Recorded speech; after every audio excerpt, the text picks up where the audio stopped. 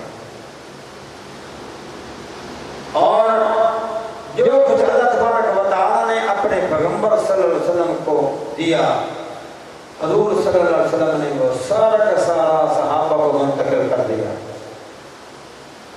قرآن نے سارا کا سارا صحابہ کو منتقل کیا، اور حدیث بھی ساری کی ساری، دین سارا کا سارا صحابہ کو منتقل کر دیا۔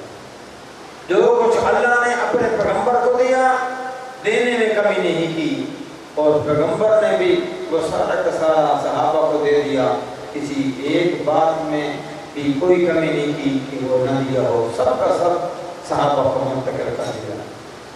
اور اللہ تبارک و تعالیٰ نے سب کچھ منتقل کرنے کے بعد اپنے پیغمبر سے ارشاد فرمایا یا ایھا الرسول بلغ ما انزل الیک من ربک، اس کا مفہوم یہ ہے جو کچھ میں نے تمہیں دیا وہ سارا کا سارا آگے منتقل کرتا ہوں۔ اور پیغمبر نے بھی اپنے صحابہ کو دین سارا کا سارا منتقل کرنے کے بعد ارشاد فرمایا بلغوا عنی ولو آیہ، کسی کے پاس میری دین کی ایک بات بھی ہو وہ بھی آگے پہنچائے۔ اور صحابہ نے ہر بات جو کچھ بھی نبی کو کہتے سنا، فرماتے سنا، سارا کا سارا امت کو منتقل کر دیا۔ تو صحابہ کرام امین الامہ ہیں، اللہ تبارک و تعالیٰ کی دی ہوئی شریعت جو حضور کے سپرد کی گئی، حضور نے وہ ساری کی ساری اپنے صحابہ کے سپرد کر دی، اور ارشاد فرمایا یہ تم میرے صحابہ سارا کا سارا دین میری امت تک پہنچانا، تم ہی ذریعہ ہو۔ تو اس لیے ہمارے دین کا جو سب سے بڑا ہمارے پہنچنے کا ذریعہ ہے وہ صحابہ کرام ہیں، ان میں ابو بکر ہیں، عمر ہیں، عثمان ہیں، علی ہیں، ابو ہریرہ ہیں، طلحہ و زبیر ہیں، حسن و حسین ہیں، اور سارے صحابہ جتنے صحابہ ہیں سارے کے سارے صحابہ وہ ہمارے دین کے محافظ ہیں، اور اپنے نبی کا دیا ہوا دین، اپنے پیغمبر کا دیا ہوا دین امت محمدیہ کو منتقل کیا، اس رنگ میں منتقل کیا کہ شکل بھی بتائی، عمل کا راہ بھی بتایا، اس کے فضائل بھی بیان فرمایا۔ روایت میں آتا ہے غالباً کوفہ میں عبداللہ بن مسعود رضی اللہ تعالیٰ عنہ رہا کرتے تھے آخری عمر میں، حضرت علی بھی تشریف لے آئے تو ساتھ اور بھی بڑے صحابہ آ گئے جن میں عبداللہ بن مسعود بھی۔ وہاں ایک مسجد کے حال سے متعلق کسی نے تذکرہ کیا سیدنا عبداللہ بن مسعود رضی اللہ تعالیٰ عنہ سے کہ فلاں جگہ پر مسجد میں نمازی سلام پھیرنے کے بعد تسبیحات فاطمہ جو معروف ہیں، سبحان اللہ 33 بار، الحمدللہ 33 بار، اور اللہ اکبر 34 بار، ان کو تسبیحات فاطمہ سے یاد کیا جاتا ہے۔ اور کہتے ہیں کہ بڑا مال آیا، ایک دفعہ غلام آیا، لونڈیاں آئیں، تو سیدہ فاطمہ حضور کی خدمت میں حاضر ہوئیں اور عرض کیا یا رسول اللہ تم میرے ہاتھ دیکھ رہے ہو، کام کرتے کرتے ہاتھ میں اس طریقے میں ہو رہے ہیں، کام کرتے کرتے کوئی غلام مجھے بھی دے دو، نوکرانی مجھے بھی دے دو، میرے ساتھ ہاتھ بٹایا، میری مشقت میں کچھ کمی آئے۔ تو حضور نے فرمایا فاطمہ کیا میں تمہیں غلام اور نوکر سے زیادہ بہتر چیز نہ دے دوں؟ فاطمہ نے فرمایا وہ بھی دے دو۔ تو حضور نے فرمایا یہی 33 بار الحمدللہ، 33 بار سبحان اللہ، اور 34 بار تسبیحات پڑھا کرو غالباً سر کے بعد، نماز کے بعد بھی حضور کا ارشاد ہے پڑھا کرو۔ تو وہ صحابہ عبداللہ بن مسعود رضی اللہ تعالیٰ عنہ کو یہ بات پہنچی کہ فلاں مسجد میں نمازی یہ تسبیحات فاطمہ سلام پھیرنے کے بعد اونچی آواز سے پڑھتے ہیں، سبحان اللہ سبحان اللہ سبحان اللہ سبحان اللہ سبحان اللہ الحمدللہ الحمدللہ الحمدللہ الحمدللہ اللہ اکبر اللہ اکبر اللہ اکبر۔ تو عبداللہ بن مسعود رضی اللہ تعالیٰ عنہ آخری عمر میں نگاہ کمزور ہو گئی تھی، بصارت جا چلی گئی، تو ساتھی سے فرمایا مجھے لے چلو اس مسجد میں، وہ لے آئے، نماز جماعت کے ساتھ پڑھی، سلام پھرنے کے بعد واقعاتاً وہ سارے کے سارے جتنے نمازی تھے وہ سارے اونچی آواز سے پڑھنے لگے سبحان اللہ سبحان اللہ الحمدللہ الحمدللہ اللہ اکبر اللہ اکبر۔ تو کھڑے ہو گئے، ہاتھ میں ڈنڈا تھا اور کھڑے ہو کر غضبناک ہوئے اور ارشاد فرمایا ہم آج لوگ وہ موجود ہیں جنہوں نے پیغمبر صلی اللہ علیہ وسلم کو اپنی آنکھوں سے دیکھا، اپنے اعمال آپ کے اعمال کو دیکھا، آپ کے اعمال کے رنگ کو دیکھا۔ ہم اپنے پیغمبر صلی اللہ علیہ وسلم کے زمانہ میں یہ تسبیحات اونچی آواز سے نہیں پڑھا کرتے تھے، ہمارے موجود ہوتے ہوئے تم نے اس عمل کی شکل کو تبدیل کر دیا۔ خبردار آج کے بعد اگر کسی نے اونچی آواز سے، حالانکہ اونچی آواز سے پڑھا تو منع نہیں، کوئی منع نہیں، لیکن معمول بہار کیا رہا، ان تسبیحات کو پڑھنے کا معمول کیا رہا صحابہ کے دور میں، حضور کے زمانہ میں؟ تو یہ ایک امانت تھی سبحان اللہ الحمدللہ اللہ اکبر کے پڑھنے کی۔ عبداللہ بن مسعود نے غضبناکی کی حالت میں ارشاد فرمایا ہم وہ لوگ موجود ہیں جنہوں نے پیغمبر کا زمانہ پایا، آپ سے تعلیمات براہ راست حاصل کی، اور آپ نے جو عمل کی شکل بتائی وہ ہماری آنکھوں میں دماغ میں موجود ہے، ہمارے ہوتے ہوئے تم تسبیحات فاطمہ کے پڑھنے کی شکل کو تبدیل کر رہے ہو۔ خبردار، جیسے پیغمبر علیہ السلام کے زمانے میں یہ تسبیحات آہستہ پڑھی جاتی تھی ویسے ہی تمہیں آہستہ پڑھا۔ تو کیا کرنا؟ جیسے جیسے پیغمبر نے جو اعمال کیفیت بتائی، جو رنگ بتایا، جو طریقہ بتایا، جو عمل بتایا، صحابہ کرام نے انہی کو اپنایا اور انہی کو آگے امت محمدیہ کے ایک ہی فرد تک پہنچایا، شکل کی صورت میں، عمل کی شکل کی صورت میں، عمل کے جو بھی رنگ تھا وہ سارا کا سارا پیغمبر کو منتقل، پیغمبر کا کیا ہوا بتایا ہوا سارا امت میں منتقل کیا، اور آج وہ ساری کی ساری شکل اسلام کی ایک ایک بات کی، حرکات و سکنات کی، سب کی سب امت محمدیہ پر کے پاس محفوظ ہے۔ کہتے ہیں پچھلے کچھ سالوں کی بات ہے، برطانیہ میں یہودی، عیسائی اور مسلمان یہ تینوں طبقوں کے بڑے لوگ مل بیٹھے اور کہا کہ آؤ ذرا، کمی بیشی ہو رہی باتوں میں لیکن بات یوں نہیں، لفظ میں دلی ہو جائے گی، آؤ ہم اکٹھے ہو، تم بھی دعویدار ہو کہ ہمارے پاس الہی کتاب ہے، آسمان سے نازل شدہ کتاب ہے، اور ہم بھی اس بات کے دعویدار ہیں کہ ہمارے پاس بھی آسمانی کتاب ہے، الہی کتاب ہے۔ ہم تینوں طبقے عیسائی، یہودی اور مسلمان اکٹھے ہوں اور اللہ کی طرف سے نازل شدہ کتاب کو ہم پڑھیں، ایک ساتھ بیٹھ کر پڑھیں۔ تو کہتے ہیں سارے گروہ اکٹھے ہوئے، مسلمان بھی اکٹھے ہوئے، یہودی بھی اکٹھے ہوئے، عیسائی بھی اکٹھے ہوئے، اور سٹیج سجایا گیا، پادری عیسائیوں کے آئے، وہ بھی بیٹھ گئے۔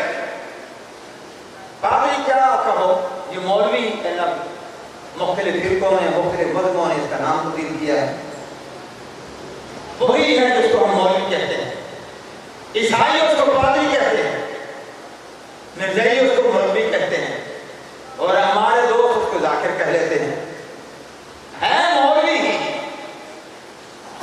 تو کہتے ہیں تینوں طبقے کے مولوی اکٹھے ہوئے، اعلان ہوا کہ یہودیوں کا مولوی آئے اور آ کر تورات کی تلاوت کر۔ تو وہ مولوی آیا، سٹیج پر میک پر آیا، تو اس نے انگلش میں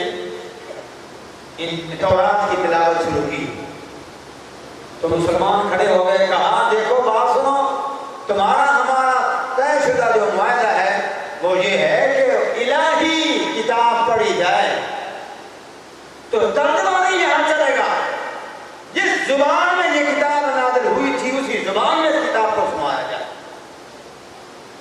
اب ان کے پاس وہ منوان اس زبان میں یہ کتاب موجود نہ تھی، بے بس ہو کر بیٹھ کے کہا ہم جس زبان میں اس کا نزول ہوا ہے اس زبان میں اس کو نہیں سنا سکتے، نہیں سنا سکتے تو معاہدہ ہے تورات جو اللہ تعالیٰ کی طرف سے آسمان سے نازل ہوئی وہی سنائی جائے، کہ کسی زبان میں اس کا ترجمہ مقبول نہیں ہوگا، وہی کتاب اسی زبان میں سنائی جائے۔ جب بے بسی کی حالت میں اس نے کہا کہ ہم اس زبان میں نہیں سنا سکتے تو یقینی طور پر یہ فیصلہ کرنا پڑا کہ تم بیٹھ جاؤ، تورات کو اور اس کی اپنی زبان میں نہیں سنا سکتے تو بیٹھ جاؤ۔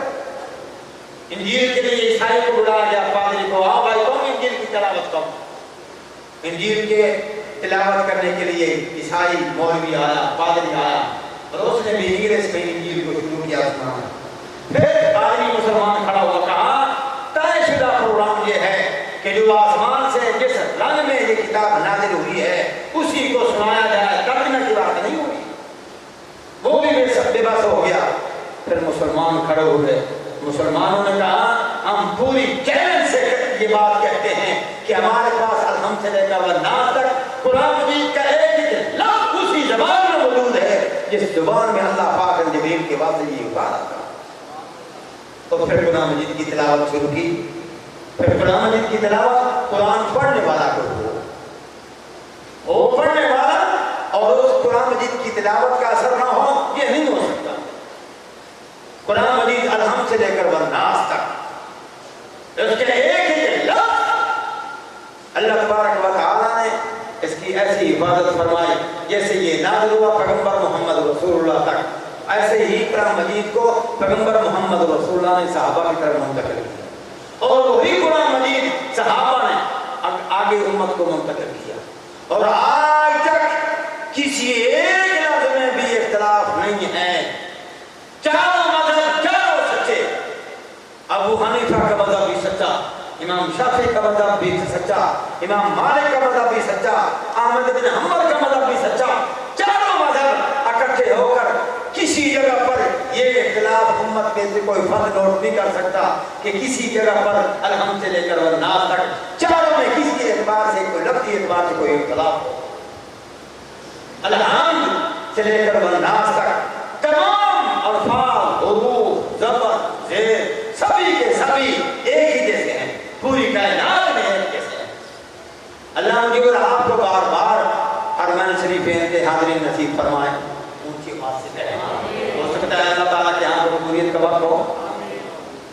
مسجد نبی میں بیٹھے ہوئے تھے تو ایک ملیشین قرآن مجید کی تلاوت کر رہا تھا اور یہ ایت پڑھ رہا تھا، کرتے کرتے تلاوت وَمَا مُحَمَّدٌ إِلَّا رَسُولٌ قَدْ خَلَتْ مِن قَبْلِهِ الرُّسُلُ أَفَإِن مَّاتَ أَوْ قُتِلَ انقَلَبْتُمْ عَلَىٰ أَعْقَابِكُمْ۔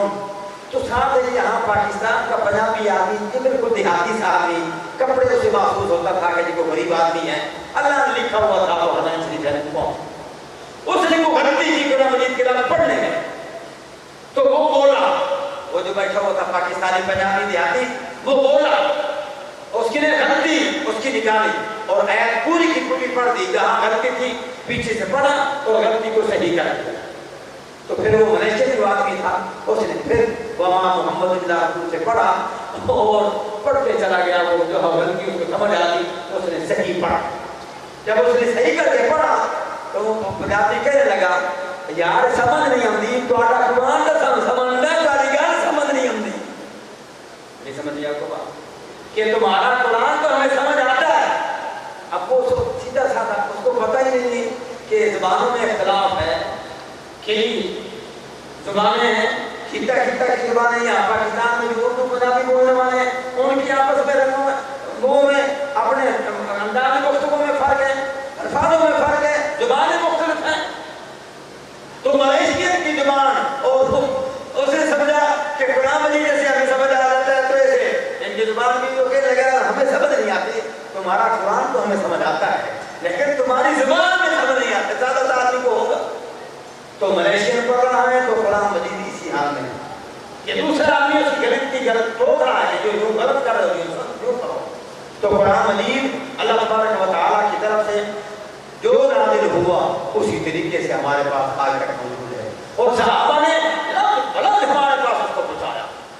ہر ایک لفظ برابر ہے, کسی جگہ پر کوئی تبدیلی نہیں ہے, کوئی فرق نہیں ہے, کوئی اختلاف نہیں ہے. تو کیا یاد کر رہا ہوں میں؟ آج یہ کر رہا ہوں کہ دین مصطفی جو اللہ تبارک و تعالیٰ نے اپنے پیغمبر کو دیا تھا جبرائیل کے واسطے سے, وہی قرآن مجید اللہ پاک نے ابو بکر پڑھایا, عمر کو پڑھایا, عثمان کو پڑھایا, علی کو پڑھایا, حسن حسین کو پڑھایا, ابو ہریرہ کو پڑھایا, طلحہ زبیر کو پڑھایا, اور سارے کے سارے صحابہ وہی قرآن مجید پڑھتے چلے آئے اور امت کو وہی قرآن مجید منتقل ہوتا چلا آیا. آج بھی قرآن مجید اسی شکل میں موجود ہے. لیکن ایک بات کا آپ یاد رکھیں, آئیے بات کو آپ کی خدمت میں عرض کروں, یہ بھی سارا اس کا تعلق بھی حسن حسین کے ساتھ ہے. جو بات کر رہا ہوں اس کا تعلق بھی حسن حسین کے ساتھ ہے. دیکھیے قرآن تھا محفوظ لوح محفوظ میں. کہاں محفوظ تھا بھائی؟ بولے اگر آپ کو سمجھ آتی ہے. قرآن کی پہلی منزل لوح محفوظ, پھر دوسری منزل جبرائیل, تو سمجھے آپ کو, پھر تیسری منزل محمد رسول اللہ صلی اللہ علیہ وسلم. لوح محفوظ سے چلا قرآن, جبرائیل کے پاس آیا, جبرائیل سے منتقل ہوا محمد رسول اللہ کے پاس. آج آپ کو مانا یاد ہی آپ کو مانا کہ قرآن کہاں تھا؟ پہلی منزل لوح محفوظ, دوسری منزل جبرائیل امین, تیسری منزل محمد رسول اللہ صلی اللہ علیہ وسلم. اب آگے چلیے, کتنی منزلیں ہوں گے؟ لوح محفوظ, جبرائیل اور محمد رسول اللہ صلی اللہ علیہ وسلم. تو پھر آگے سنیے, پھر قرآن مجید کو سب سے پہلے اکٹھا کیا, مرتب کیا ابو بکر صدیق نے رضی اللہ تعالیٰ عنہ. تو سمجھے آپ کو بات؟ یہ جو کہا جاتا ہے نا حضرت عثمان رضی اللہ تعالیٰ عنہ جامع قرآن ہے, اس کا تذکر آگے آ رہا ہے وہ کیسے جامع ہے. تو سب سے پہلے جمع کرنے والے قرآن مجید کو ابو بکر ہیں رضی اللہ تعالیٰ عنہ. تو یہ قرآن مجید جو جمع کیا صحابہ سے, حضرت علی رضی اللہ تعالیٰ عنہ اور تمام صحابہ نے جو ایک کمیٹی بنی, انہوں نے قرآن مجید کو اکٹھا کیا. سب سے پہلے یہ ابو بکر صدیق کے زمانے میں قرآن مجید اکٹھا کرنے کے بعد لکھا گیا, نسخے بنائے گئے. تو ابو بکر صدیق رضی اللہ تعالیٰ عنہ کے پاس یہ قرآن مجید جو اکٹھا کیا گیا تھا ابو بکر کے پاس محفوظ رہا. کتنی منزل ہوگی ابو بکر؟ چوتھی. یہی قرآن منتقل ہوا پھر حضرت عمر کے پاس, حضرت عمر کے پاس یہ محفوظ ہوا. تو یہ قرآن مجید جو اکٹھا کیا تھا ابو بکر نے, یہ یوں سمجھو جیسے وراثتاً کہو یا خلافت کے اعتبار سے, یہ جیسے ہماری فوج جب دوسرے فوجی جنرل بنتا ہے تو وہ ایک لاٹھی اس کو منتقل کرتے ہیں, ایسے ہی نا. تو یہ قرآن مجید منتقل کیا ابو بکر نے عمر کے پاس. تو کتنی منزل ہوا عمر؟ بولیے کتنی منزل ہوا؟ 5 منزل. پہلی منزل لوح محفوظ, پھر جبرائیل, پھر محمد رسول اللہ, پھر ابو بکر, پھر عمر آئی, پھر آگے یہ قرآن منتقل ہوا عثمان بن عفان کے پاس. یہ قرآن مجید جو ہمارے پاس موجود ہے وہی موجود ہے جو لوح محفوظ سے چلا تھا. جبرائیل کے پاس آیا, پیغمبر محمد رسول اللہ کے پاس آیا, ابو بکر, عمر, عثمان کے پاس آیا. یہ 6 منزلیں طے کرتا کرتا جب عثمان کے پاس آیا تو یہی عثمان نے امت کی طرف منتقل کر دیا. آج آپ کو سمجھ. تو یہ قرآن مجید 6 منازل سے چیک ہوتا ہوا ابو بکر کے پاس, عمر کے پاس, عثمان کے پاس. اب جب عثمان نے اس پر تمام امت کو متفق پایا تو وہی قرآن مجید اب تک چل رہا ہے. اس کے اوپر محمد رسول اللہ کے دستخط ہیں, ابو بکر کے ہیں, عثمان کے ہیں. وہی قرآن ہمارے پاس ہے, اور وہی قرآن حسن کے پاس تھا, وہی قرآن حسین کے پاس تھا, وہی حسن کے پاس تھا, وہی حسین کے پاس تھا, اور